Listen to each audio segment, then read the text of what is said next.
կրթության վրա արված ցանկացած ներդրում դա արտարացված է ավելի քան։ Այնինչ մենք շատ հաճախ չենք մտածում երեխայի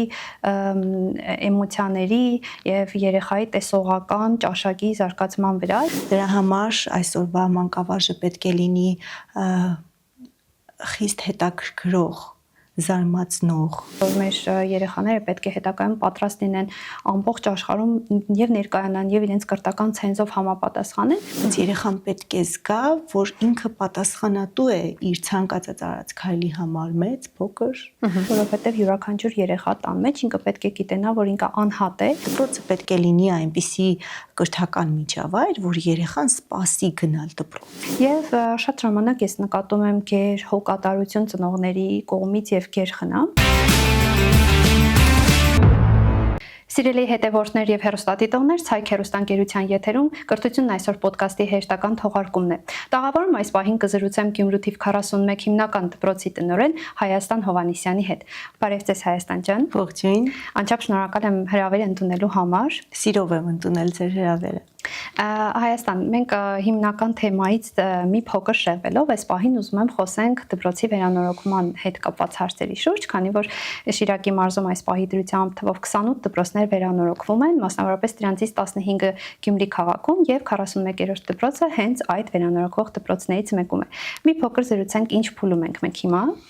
Ես կարծես կռահում էի, որ այս հարցը հնչելու է, որովհետև հանրության մեջ այսօր իսկապես ամենակննարկվող թեմաներից մեկը հենց դպրոցաշինությունն է, որովհետև այն աննախադեպ մասշտաբներով է կատարվում մարզում, ինչպես նաև եւ հատկապես Գյումրի քաղաքում։ Այո, 41 դպրոցը այն երանելի դպրոցներից մեկն է, որն առաջինն ընդգրկվեց դպրոցաշինության այս ծրագրի մեջ եւ անմիջապես մենք գիտակցեցինք, որ լոկալ խնդիրների առաջ բախվելու ենք, որովհետև առանց դրա հնարավոր չէր, բայց այդ միտքս փոփելու է գալիս այն, որ երանելի եւ 21-րդ դարի ժամանակակից պայմաններին ու հնարավորություններին վայել դպրոց ենք ունենալու։ Ըստ այդմ ամեն մի խոչընդոտ լուծելի է, տանելի է եւ յուրաքանչյուր ֆորս մաժորային իրավիճակ շատ հեշտ ընկալելի։ Մենք սեպտեմբերի 1-ը սկսեցինք հենց այդպիսի մի իրավիճակում, երբ մասնաշենքերից մեկը վերանորոգված է արդեն, իսկ մյուսը դեռ ընթացքի մեջ։ Ուզում եմ շնորհակալություն հայտնել ծնողական համայնքին, մանկավարժական հանրույթին եւ աշակերտներին, սեր աշակերտներին, որոնք եւ ըմբռնումով էին մոտենում, եւ համբերատար են, եւ գիտեն հանուն ինչի, որովհետեւ միշտ շատ կարեւոր է հանուն գաղափարը հասկանալ։ Այսօր կառավարությունը խիստ ուշադրություն է դարձնում դպրոցաշինությանը, դա շատ գովելի է, որովհետեւ կրթության վրա արված ցանկացած ներդրում դա արտարացված է ավելի քան։ Կարծում եմ, որ սա հիանալի նախաձեռնություն է ունենալ գեր ժամանակակից դպրոց։ Դուք պատկերացրեք, մենք միշտ հանուն ճշմարտության եմ ասում, նման մասշտաբի վերանորոգումներ չենք ունեցել, բայց բոլորս որպես դպրոցավար փորձել ենք մեր դպրոցը միշտ պահել ավելի կոկիկ, կամ նման խնամել, ինչ ներկ ունեցել ենք կամ հարմարեցրել ենք, ներկել ենք, գեղեցկացրել ինչ որ տեղ, բայց այսքան լուրջ մոտեցում, որ այսօր կա, մենք չենք կարողացել ապահովել, որովհետև հիմա ցանկացած քայլ, որ արվում է դպրոցի նորոգման հարցում, ես ինքս ականատեսն եմ, խիստ մտածված է։ Ինչ չափորոշիչներով պետք է լինի գույների ընտրությունը, որ չհոգնեցնի, որ լինի ճաշակ զարգացնող, որ լինի բոլոր ստանդարտներին համապատասխան, ինչպիսին պետք է լինեն տարրական օղակի գույքը, գրատախտակի չափը, բարձրությունը,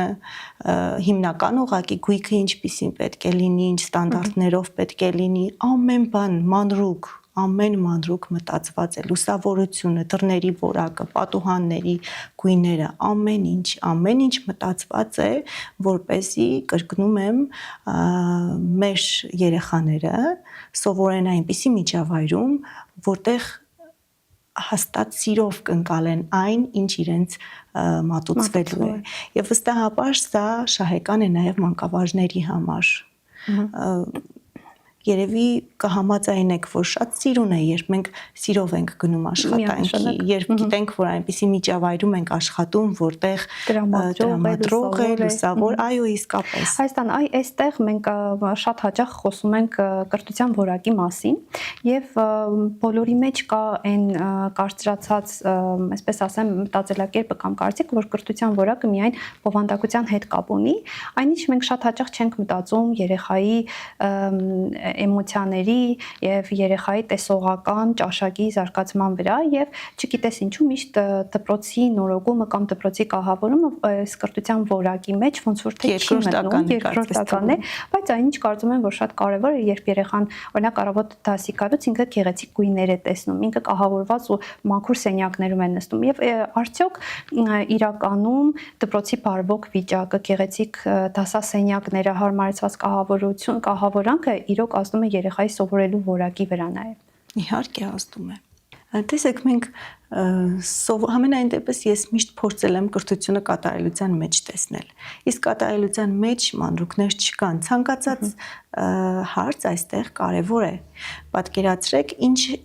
ինչ որ կա դպրոցում, պետք է լինի սովորեցնող երեխային։ Ինչ է տեսնում դասամիջոցներին, ինչ երաժշտություն է լսում,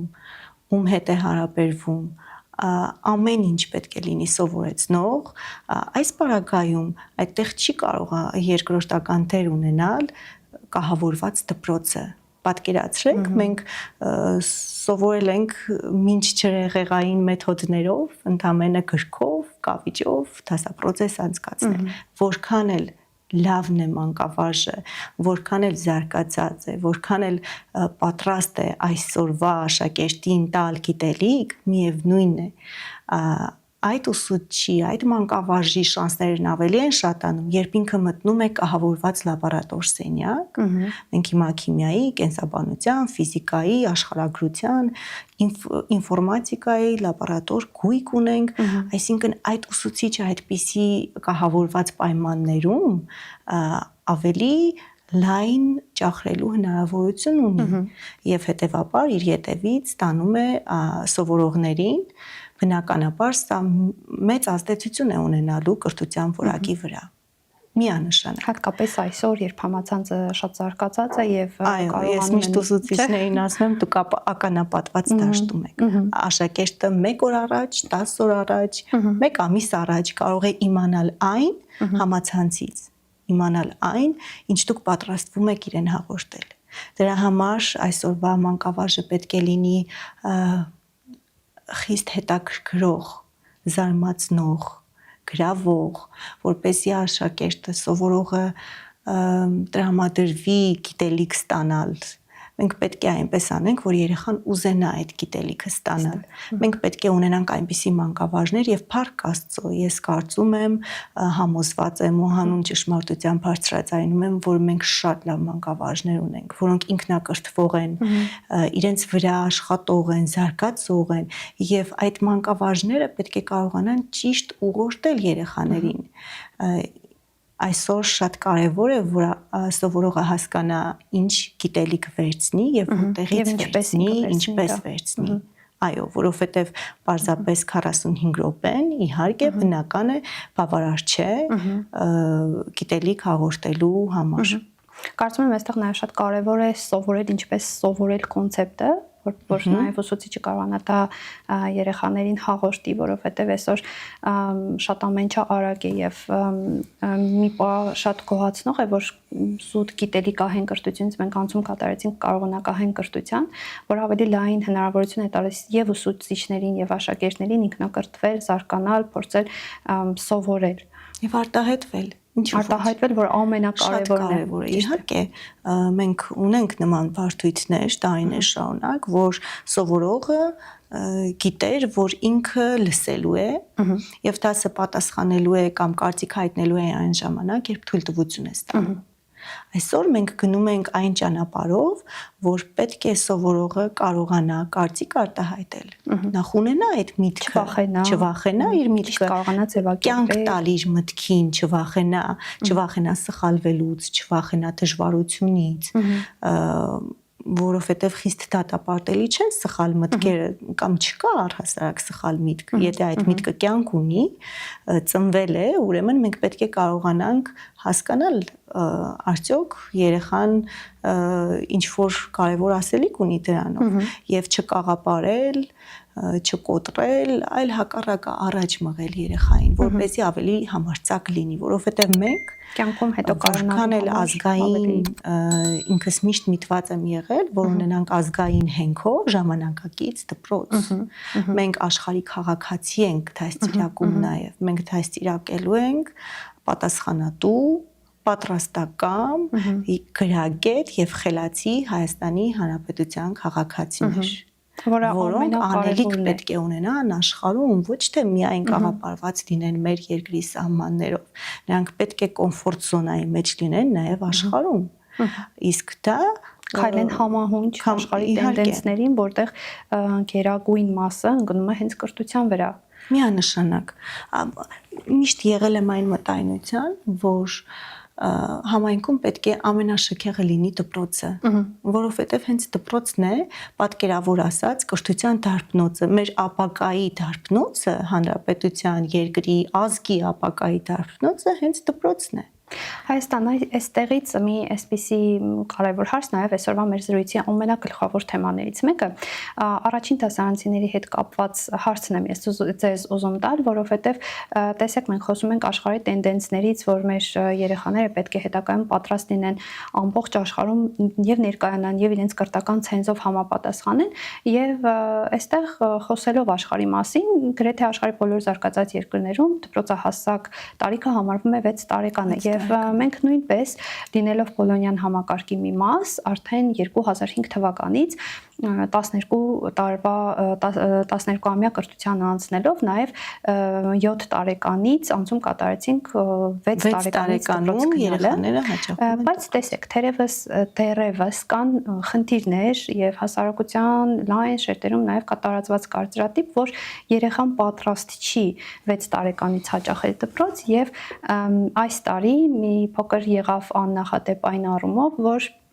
ինչպես գիտենք, փոխվեց կարգը եւ այլևս 7 տարեկան երեխան չի կարող հաճախել դպրոց եւ նստել առաջին դասարան 6 տարեկանների հետ, այլ ինքը պետք է իր կրթությունը ստանա իր հասակակիցների հետ եւ գնա երկրորդ դասարան։ Ես ուզում եմ մենք այս մասին խոսել, ինչպես պետք է դա կազմակերպվի, նաեւ երբեմն նախորդ կարգի համաձայն մինչեւ 8 տարեկան երեխաները հաճախում էին դպրոց ընդհանուր հիմունքներով առաջին դասարան որպես։ Բայց այո, այսօր դուք ճիշտ նկատեցիք, կարգը փոխվել է եւ ես շատ ուրախ եմ, որ այդպես է։ Տեսեք, 12-ամյա համակարգին անցնելուց հետո,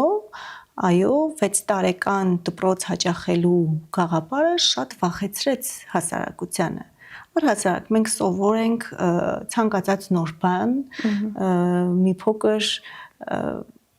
սուր ընկալումով ընդունենք կամ խիստ քննադատենք ենք նաև այս ամենի հիմքում ընկած է վախը, ծնողների կույր սերը, բայց ես ձեզ վստահեցնում եմ, որ որքան վաղ տարիքից մենք սկսենք երեխաներին սովորեցնել, գիտելիք տալ,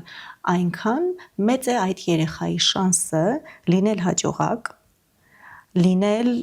կայացած, հետագայում, ապագայի մասն է խոսքը եւ նվաճումներ գրանցել։ Հավատացեք, շատ երկրներ, առաջադեմ երկրներ, հենց այդ փորձը կիրառելիս վստահեցնում են իրենք եւս, որ վաղ տարիքում ստացած գիտելիքը ավելի արտարացված է։ Ինքս համոզված եմ եւ հորդորում եմ ծնողներին, որ իրենց երեխայի կրթությամբ զբաղվեն ծնված օրվանից։ Ինչ երաժշտություն են լսում նրանք տանը գործանելիս, որը լսելու է զուգահեռ երեխան։ Ինչ ֆիլմեր են դիտում նրանք տանը, որ աչքի ծայրով դիտելու է նաեւ երեխան խաղալիս։ Ամեն բան պետք է ինչպիսի խաղեր են խաղում իրենք իրենց երեխաների հետ կամ առհասարակ խաղում են իրենք իրենց երեխաների հետ խաղեր, որոնք շատ կարևոր են դեռ վաղ տարիքից երեխայի զարգացմանը նպաստելու հարցում։ Եվ այո, եթե մենք ընտանիքում ապահովում ենք այդ վիճակը, որ երեխան փոքրուց սովորում է, 6 տարեկանը ամենաօպտիմալ տարիքն է, որ կարող է լինել կրթական համակարգում որպես առաջի դասարանի համար նախատեսված տարիք։ Եվ ուշադրության կենտրոնացման հարցը եւ պատասխանատվությունը իրենց իրերի նկատմամբ, լսելու ունակությունը, ամեն բան այդ տարիքում շատ արագ է ձև ստանում, շատ արագ կարողանում ես երեխային դարձնել աշակերտ, սովորող։ Եվ այստեղ իհարկե արհեստավարժ դասվարների գործոնը մեծ է։ Այստեղ մեծ է նաև ծնողների աջակցությունը, երբ նրանք համագործակցում են դպրոցի հետ, մենք ֆանտաստիկ արդյունքներ ենք գրանցում այս պարագայում։ Երբ ետ կամ մեր խոսակցության սկզբին, երբ ընդունվեց այդ որոշումը, որ 6 տարեկանից են գալու, այո, շատ ծնողներ սկսեցին խուսափել։ Փոքր է, դեռ սիրում է խաղալ, իսկ ով չի սիրում խաղալ։ Արդյոք 5-րդ դասարանի աշակերտը չի սիրում խաղալ։ Կարծում եմ մենք նույնպես սիրում ենք խաղալ, եթե սիրում ենք խաղալ։ Ընկերական խմբում ենք գտնում եւ խաղում ենք։ Եվ դա նորմալ է, եւ դա նորմալ է, եւ թող որևէ ծնող չսպասի, որ 7 տարին լրանալուն պես երեխան խաղալիքները կտնի եւ կասի ես պատրաստ եմ դպրոց գնալ։ Ես կարծում եմ, որ պետք է ծնողները ըմբռնումով մոտենան, առանց կույր սիրո հասկանանք, որ երեխային պետք է արհեստական կերպով կրթությունից չզրկել, որովհետև բազմաթիվ դեպքեր են լինում, երբ ծնողը երեխային առաջին դասարան չի բերում զուտ նրա համար, որ հաջորդ տարի եղբոր հետ բերի եւ լինեն նույն դասարանում։ Եկեք ընկալենք այս միտքը։ Մենք կցորդն ենք դարձնում քրոջը եղբոր կամ հակառակը, արհեստական կերպով երեխաներից մեկին զրկում ենք կրթության այդ տարվա իրավունքից։ Սա նորմալ չէ։ Այստեղ առաջ է գալիս արդեն երեխայի անհատականացման պահը, որովհետև յուրաքանչյուր երեխա տան մեջ ինքը պետք է գիտենա, որ ինքը անհատ է եւ ոչ մի պարագայում չպետք է պայմանավորված լինի քրոջ կամ եղբոր հետ գնալ գալու կամ ունեցած հաջողությունների եւ շատ ժամանակ ես նկատում եմ գեր հոգատարություն ծնողների կողմից եւ գեր խնամք, որովհետև միգուցե սա ծնողական բնազդ է, չեմ կարող ասել, բայց մենք մի կողմից մտածում ենք այն մասին, որ երեխան դեռ փոքր է, ինքը չի կարողանա նստել, ինքը չի կարողանա դասապրոցեսի մեջ ներգրավել, դժվար կլինի մեզ համար իրենց օրինակ առավոտ շուտ արթնացնելը, նախապատրաստելը դասին եւ այստեղ կարծում եմ բոլոր ծնողների մոտ հենց այդ մտավախությունը, հենց այդ գերհոգատարությունը կա, որ ուզում են ամեն ինչից երեխային հեռու պահել դժվարություններից, բայց նաեւ մենք մոռանում ենք մյուս ասպեկտի մասին, որ արդյոք երեխայի համար լավ կլինի հոգեբանական առումով, օրինակ, որ ինքը պետք է նստի իրենից տարիքային, այսպես ասեմ, անհամապատասխանությամբ, 6 տարեկանների հետ ինքը գնալու է առաջին դասարան։ Այս մասին մենք մոռանում ենք, ինչ դժվարություններ ինքը կարող է ունենալ, կամ արդյոք երեխան իրեն կոմֆորտ է զգալու, երբ օրինակ բակում կամ բարեկամի երեխաները նույն տարիքային խմբում լինելով հաճախում են դպրոց, իսկ ինքը ինչ-ինչ պատճառներով տանն է մնացել։ Եվ ինքը չի հասկանում, ինչ պատճառով է տանը մնացել։ Եվ այո, դուք ճիշտ եք նկատում, դա հոգեկան կոմֆորտի խախտում է։ Այսինքն այստեղ իր երեխայի իրավունքներն են ոտնահարվում, նաև եւ կրթության առումով, բայց կրկնում եմ, սա ծնողների կույր սիրո արդյունքում է, ինչ որտեղ նաև լավ տեղեկացված չլինելու արդյունքում։ Ես վստահ եմ, որ որևէ ծնող չի ուզենա վնասել իր երեխային, բայց մենք ակամա հանդիպելով նման դեպքերի կարող ենք փաստել, որ այո, դուք վնասում եք ձեր երեխային։ Բոլորս ես ինքս ծնող եմ եւ հավատացնում եմ ձեզ, շատ դժվար է ընկալել, որ երեխա դժվարության մեջ է։ Ես մի հասարակ օրինակ բերեմ, իմ դաստիարակության դաստիարակման մոդելը կտրուկ փոխվեց 1 օրում։ Երբ ես երեխայիս տանում էի մանկապարտեզ եւ կռացած հողաթափերն եմ փոխում, շտապելով փորձում եմ իրերը դասավորել պարկի մեջ, պարկը կախել, ամեն ինչ տեղին լինի, երեխայի շորերն ուղում եմ, գնաց խմբասենյակ եւ այդ ամբողջ իմ շտապողականության մեջ ես նկատեցի մի ծնողի, որը այլազգի էր, հանգիստ կանգնած սիրահորժար զրուցում էր երեխայի հետ, այն ընթացքում, երբ երեխան տանջվելով փորձում էր փոխել հողաթափերը, իրերը դասավորել եւ իհարկե ինձնից հետո, որովհետեւ դա ժամանակ տևեց, երեխան գնաց խմբասենյակ, ծնողը նույն հանգստությամբ հեռացավ ու ես հասկացա, որ նա ճիշտ էր։ Ես հասկացա, որ կգա մի ժամանակ, եթե ես չդադարեցնեմ ամեն հարցում անհանգստանալ եւ ինքնուրույն կարգավորել երեխայիս դժվարությունների հարցը, կգա ժամանակ, երբ նա կդժգոհի դրանից, նաեւ, չէ՞։ Կբախվի խնդիրների, երբ ես չեմ լինի կողքը, այդ խնդիրները հաղթահարելն ավելի դժվար կլինի իրեն, քան այն փոքրիկին, որ այդ պահին տանջվում էր։ Այդ ժամանակ ես կտրուկ փոխեցի դաստիարակելու իմ մոդելը։ Երեխան պետք է լինի ինքնուրույն։ Իհարկե, ամեն բան գեղեցիկ է չափի մեջ, ամեն բան գեղեցիկ է սահմանների մեջ, բայց երեխան պետք է զգա, որ ինքը պատասխանատու է իր ցանկացած արած քայլի համար, մեծ, փոքր, եւ փոքրուց պետք է դա ձևավորես երեխայի մոտ։ Հաջորդ կարծրատիպը, որ իմ մոտ կոտրվեց, դա այն ժամանակ եղավ, երբ մենք սեր 41-ում ունեցանք նախակրթարան։ Նախորդ տարի մեր դպրոցը առաջին անգամ իր դռները լայն բացեց նախակրթարանի սաների առաջ եւ ես հիացած էի, թե ինչպես 25 երեխա, 5 տարեկան երեխա կարողանում էին ենթարկվել, ինքնակազմակերպվել, շատ ընկալունակ էին։ Մի քանի փայլուն միջոցառում ունեցանք ու ես ասում եմ 5 տարեկան են երեխաները։ Ընդամենը մեկ ուսումնական տարի հետո նրանք եկան այս տարի արդեն մեր դպրոց որպես առաջին դասարանցի։ Եվ թող ինձ որևէ մեկը չհամոզի, թե նրանք պատրաստ չեն դպրոց գալու համար։ Նրանց մոտ ոչինչ չի խաթարվել։ Եվ առաջին դասարանի ծրագիրն էլ այնպես է կազմված, որ երեխան եւ դասի ժամանակ բեռնաթափման, հանգստանալու եւ այլնի հատված ունի եւ առհասարակ նաեւ շաբաթվա ընթացքում ծանրաբեռնվածությունն այնպես է, որ երեխաները գերլարումով չեն գալիս։ Առհասարակ դպրոցը պետք է լինի այնպիսի կրթական միջավայր, որ երեխան սպասի գնալ դպրոց։ Եվ կարծում եմ այս կրթական process-ում եղած մարդիկ այսքանը շատ լավ գիտակցում են, որ տարիքը 6 տարեկան է, դասակարգերը ոնց են կազմվում, ծրագիրը ոնց է կազմվում եւ ծնողների չափից առավել անհանգստանալու այս միտումը նաեւ իրենց է տանջում ու ես կուզենայի, որ մեր հեռուստադիտողները, մեր հետևորդները թերևս հաղորդումից հետո մի փոքր այս մասին մտածեին, որ արդյոք արժի, երբ ես այդքան անհանգստանում եմ երեխայի համար, որովհետեւ անկախ ամեն ինչից ինքը անհատ է, ինքը ինքնուրույն մարդ է եւ պետք է իրեն այդ տեղը տալ, որպեսզի ինքը կարողանա փոքրիկ դժվարությունները հաղթահարի եւ Հայաստան կարծում եմ ամենաբարձր ծնողների համար եւ սթրեսայինը այս պահին հենց 7 տարեկանների ծնողների մոտ է, որ իրենց երեխան այս տարի գնում է երկրորդ դասարան, առաջին դասարանի փոխարեն եւ իրենք շատ մտավախություններ ունեն, օրինակ թե հաղթահարելու է արդյոք երեխան, ինչպես պետք է այդ ուսուցման process-ը լինի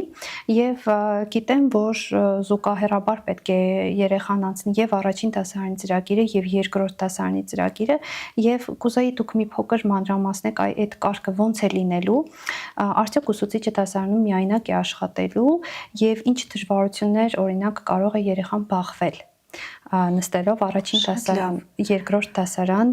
7 տարեկանում։ Եկեք գանք նորից սկզբից։ Սա ոտքի վրա կայացված որոշում չէ։ Այն բոլոր ռիսկերը, որոնց մասին մենք խոսեցինք, երբ ծնողը երեխային դպրոց չէր բերում, որովհետև հաջորդ տարի իր ֆավորիտ դասվարն է լինելու, դասարան հավաքագրողը եւ այդ դասվարի մոտ է իր երեխան սովորելու, եւ ընդամենը այդ պատճառով երեխային կրթությունից զրկում էր, այս խնդիրները, այո, շատ տեսանելի էին, նաեւ պատկաման ժամանակ մշակվելու անընդհատ ուսումնասիրել են այս հարցը, անընդհատ բախվել են այս խնդրին եւ կրկնում եմ, սա այս ռոպեական կայացրած որոշում չէր եւ բերեց նրան, որ բավականին երկար աշխատանքի արդյունքում ծնվեց այս դրույթը, կարգավորումը, ըստ որի այո երեխաները 7-8 տարեկան երեխաները համապատասխան դասարաններում են նստելու։ Սա ունի հստակ ուղեցույց, ավելի քան մանրակրկիտ աշխատել են այս ծրագրի վրա, որովհետև պարզապես որոշումը ընդունված չէ։ Այս որոշման ետևում կանգնած է լուրջ ծրագիր, ուղեցույց, որով առաջնորդվելու են նման աշակերտներ, սովորողներ ունեցող դասվարները։ Ինչ է ենթադրում սա։ Առաջինը, երբ ընդունեցինք երեխային, մենք պետք է պարտադիր գնահատում իրականացնենք գիտելիքի, հմտությունների, սոցիալական հարմարվածության, արդյոք համապատասխանում է թե ոչ տվյալ տարիքային խմբի հետ աշխատելու։ Դրան կհաջորդի նաև երկարօրյա կրթության կազմակերպումը արդեն ուսուցման երկրորդ շաբաթից։ Երկարօրյա կրթությունը օգնելու է, որ հավելյալ դասերից զատ երեխայի հետ դասվարն աշխատի։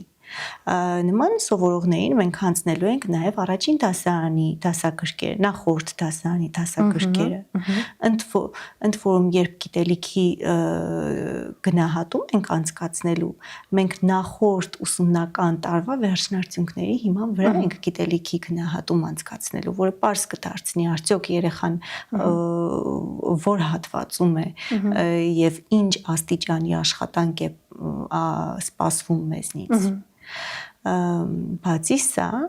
շատ խիստ կարևոր մոտեցում եւ անելիք ունի այստեղ դպրոցի հոգեբանը, որն աշխատելու է ոչ միայն այն սովորողի հետ, որն ուշ է ընդգրկվել կրթության մեջ, այլ նաեւ այն դասարանի բոլոր սովորողների հետ, որոնք այդ սովորողի հետ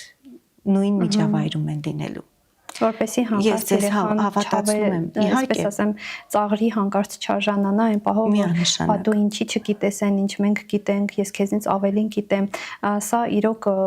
կարևոր հարց է։ Սա կարևոր հարց է, եւ հետո գիտեք, ուզում եմ ծնողները այս հանգամանքի վրա էլ ուշադրություն դարձնեն, ընդամենը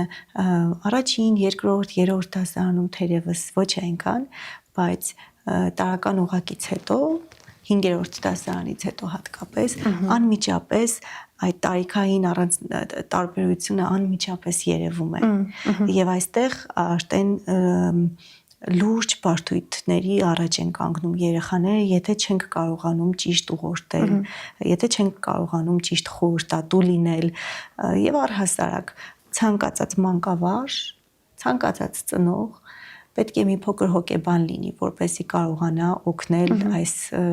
եւ նմանատիպ շատ խնդիրների լուծման հարցում երեխային։ Բացի սա, այստեղ մեծ անելիք ունի նաև ծնողը։ Ծնողին պետք է կարողանա դպրոցը ճիշտ ընդգրկել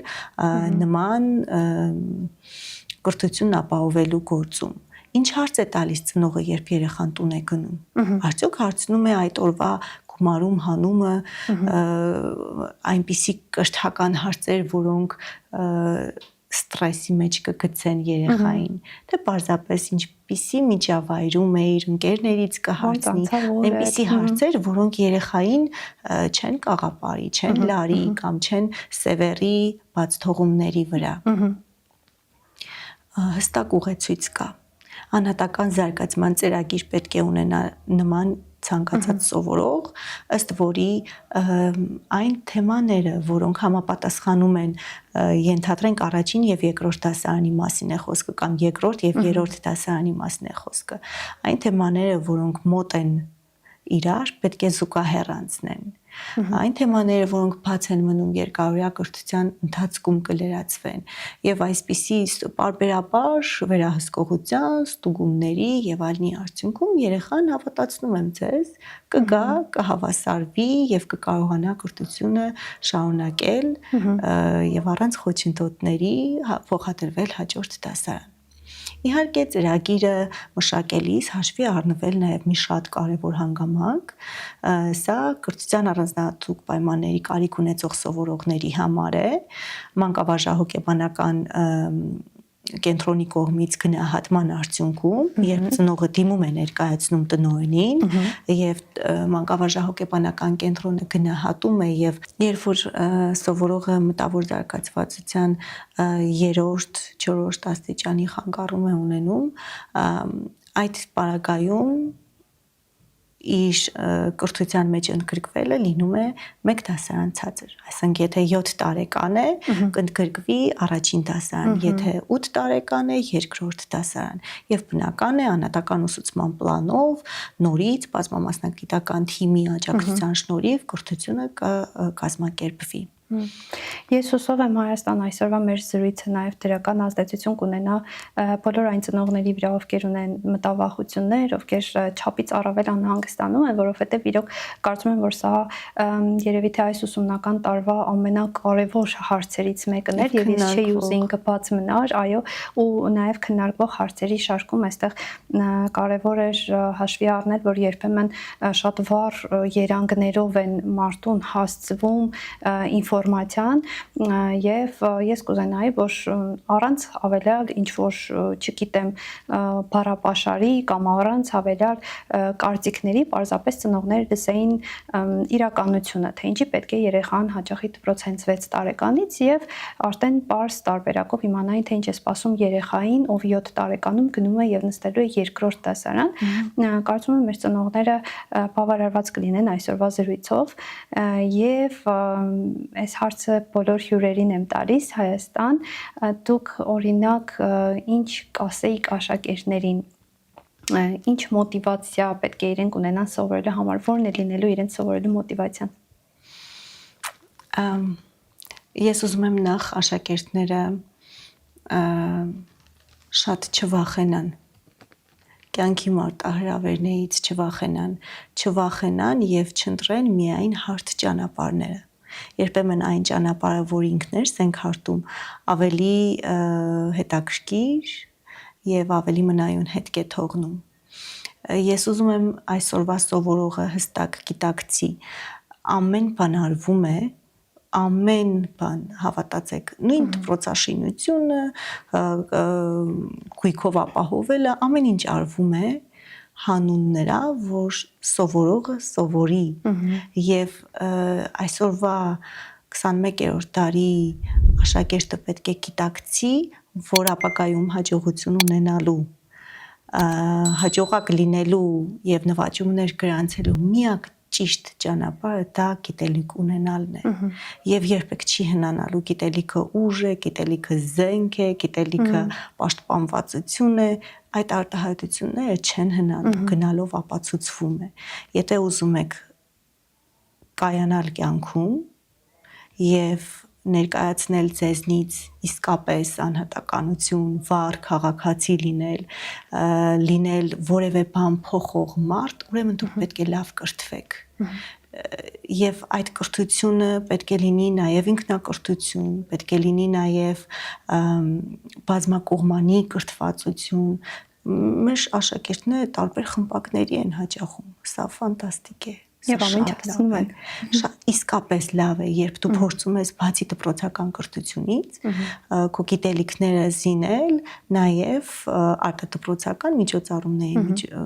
միջոցով։ Մենք վերջերս ընդունեցինք մեր դպրոցում միջազգային օլիմպիադայում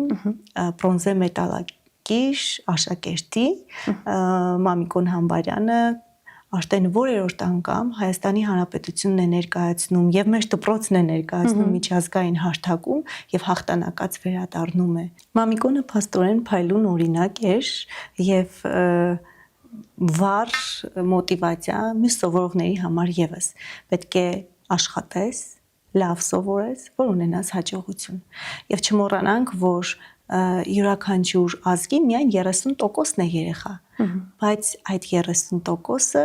այդ ազգի 100% ապագան է։ Ուրեմն ես ուզում եմ, որ մենք մեծերս այդ ապագան շատ սրտացավությամբ եւ ջերմեռանդությամբ փայփայենք։ Հայաստան, շնորհակալ եմ ձեզ շատ գեղեցիկ եւ ինֆորմատիվ զրույցի համար։ Ես եմ շնորհակալ։ Եվ ես հիշեցնեմ եւս մեկ անգամ մեր հետևորդներին ու հեռուստադիտողներին, որ տաղավարում զրուցեցինք Հայաստան Հովհաննիսյանի հետ, Գյումրու թիվ 41-րդ հիմնական դպրոցի տնօրենի հետ։ Կհանդիպենք հաջորդ շաբաթ։